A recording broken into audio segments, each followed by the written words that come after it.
YouTube, what it do? It's your boy Chris from BWC. You're now boxing with Chris.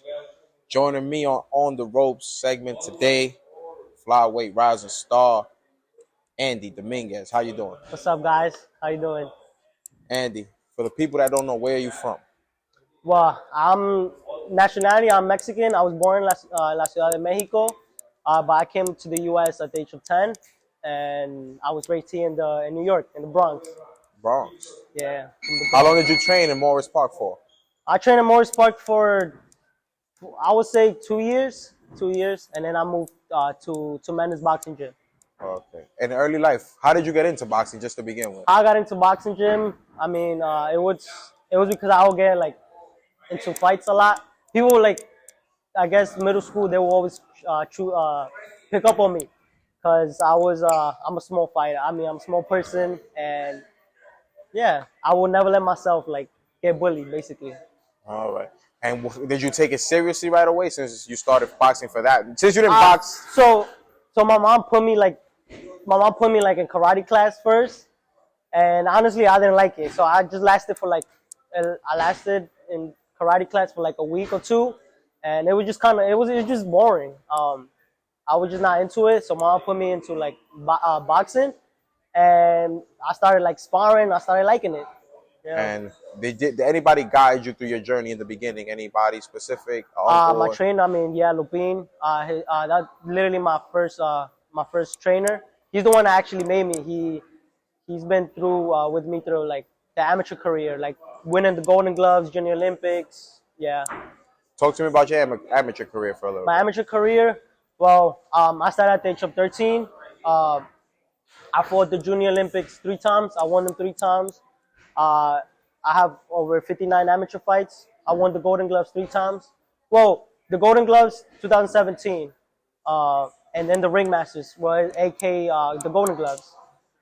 So I won them twice. I fought in the Golden Gloves 4 times, and I won 3 times. Yeah. bit. Any fighter that you looked up growing up, or did you things that you just took from the fighter added on to your game? I mean, I see you, bro. I looked up Johnny Tapia. I like when I first started watching his documentary. It was just like it was sad because his what happened with his mom and stuff. I have a single mom. My mom is like I love my mom. So it just like I don't know like how can he be that strong? Like he's just a strong person. He was just a strong for like he became a world champion. I don't know. Just I like him. So yeah, how long was your amateur career? Because you only had 59 fights, right? 59 fights. So Yeah. how long was your amateur career?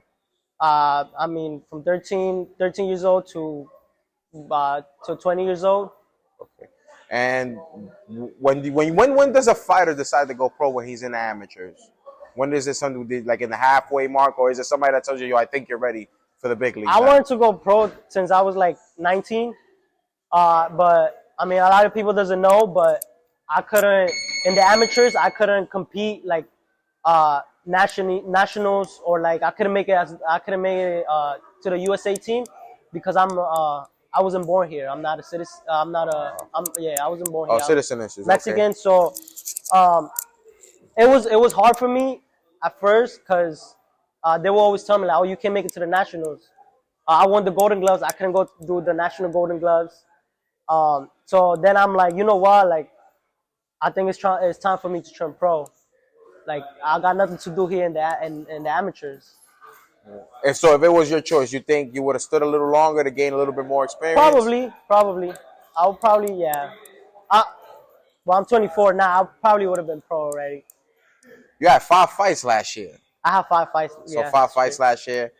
You think how many fights you think you see yourself having this year? Early in your career, well, this is the age where fighters have maybe 3 to 4 fights a year. I mean, I have a great manager, which is Vishir Mooney. I think she left. I have a great manager. She's like building me up real quick. But for this year, I think we're looking for a little bigger fights. So I'll probably have like three fights this year. All right. Yeah. So because you had your last 3 fights been 8 rounders. 8 rounders, yeah. So you went, if I'm not mistaken, you went 1, 4, and then you went the full distance in your last fight. Yeah. How's the gas tank after that? I mean, for my last fight for the 8 rounds, it wasn't. It was tough. It was a great experience. It was a great experience, and I feel like I needed that. I feel like I really needed that kind of opponent to like give me that kind of experience because he was a tough opponent. You think you're ready for 10 rounds, or you think maybe you'll get I your think feet I'm ready a for. little bit wet I think I'm ready for 10 rounds. on your last? What were your thoughts? How would you assess your last fight? If you were to give yourself a letter grade for your last fight, what would you give it? Honestly, I ain't like it. I will give it an 8. Me being there and I covered your fight, it was good, man. You fought a guy that had 3 times the experience you had. You had 8 And fights. also, I mean, he also fights at 118. That's the thing. And I mean, yeah. But I just feel like um, I was not, I wasn't smart enough. Like I was just trying to go for the head, like kill him. Like I was just trying to knock him out. And I feel like that's what made it difficult. I didn't stick to the plan. I mean, me being there looking from the outside in, it looked like once you found your range, because he was a taller guy, once you found your range, you did what you did. You put him on the canvas. You know, he was just tough in the beginning, but I get it. It was just due to the fact that in total, the dude had about 170 rounds compared to your like 30. Yeah, that's true. So I got to give you a lot of props for that. Yeah, you know, you go bro. from basically an 8-0 to fighting a guy that has 30 pro fights, which that's a lot of trading caps. Also, too, like he had that pedigree. Like he would put his shoulder down. Like he will put my head down, and like it was like I said, it was a great experience. I feel like I needed that. I needed that kind of that kind of experience. So what do you think? What should be what's next? What everybody should look for Andy Dominguez in 2023? I mean, hopefully we go for like an international title. I'm ranked number 11 in the WBA, and I just got ranked the WBC. So I mean, anything can happen. You know, any opportunities to come, I'm gonna take it. You think it should, would you mind it being next year, or you think you'll just take it slow or take anything that comes your way? It depends. I mean, it depends on like what my team says, like my manager, my advisor, just whatever. Yeah. What's something about Andy Dominguez that the fans do not know that you want them to know about? I don't know. I mean, I don't know. I feel like a lot of people know me. Like, I'm a nice person. I don't know. I smile every day. That's one thing they tell me. I smile every day. It's always good. So, what's your motivation? My motivation, I would say, is my mom. Your mom. My mom. And what motivation do you have for the youth? You got a lot of kids in the gym. I see you got your own gym. You know, where we from in New York is a rough city. Everywhere has its rough parts. What advice you got for that young kid in the gym trying to go pro, trying to reach somewhat of the level you have reached so far since you're having some success? I feel like, I mean, just to the young people, just... When do you see yourself getting back in the ring? When do I see myself back in the ring? If you had to pick a date, or if you had to at least give somewhat of an estimate, when do you see yourself back in the ring? When do I see myself? Well, I would say June. Late June. Hopefully, I'll be fighting late June. New York? I mean, I'm from New York, so I'm trying to, I get it. Got your 3 fights that could realistically happen this year. What fights in boxing do you think need to happen so the boxing sport can rejuvenate and go back to where it was? Crawford and Spence. Wilder fight. Damn. What's the fight I wanted to see? What's the fight? Damn. I don't know. But I feel like that's one of the that would be. That's everybody. It's just a matter of when. It's just a matter of when. You know, but I mean, everybody was asking for the Ryan and Tank. So I gotta ask you this: if you really like boxing, you gotta focus to boxing. You have to be faithful to boxing. Like I'm talking about, like not going out drinking and like doing other stuff, like being outside. I feel like that's what I fell in love with the sport, because it made me like, and also too, it changed you as a person. It changed you as a person. Like I used to be that kind of person that will go out in the streets and like hang out with other people.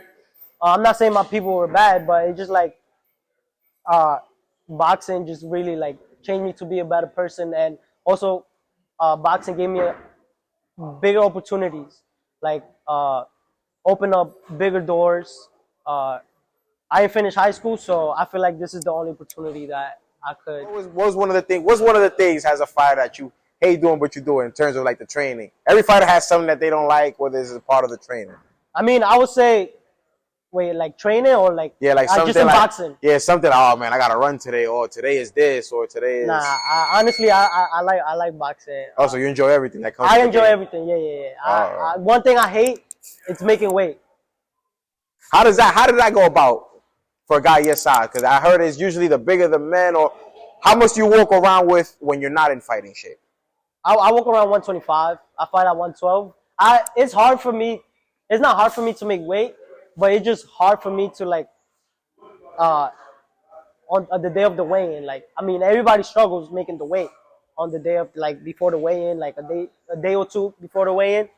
It's hard. It's just like, I don't know. I like to fucking eat. No, I don't blame you. All right, so before we wrap it up, I need your top 10 pound for pound.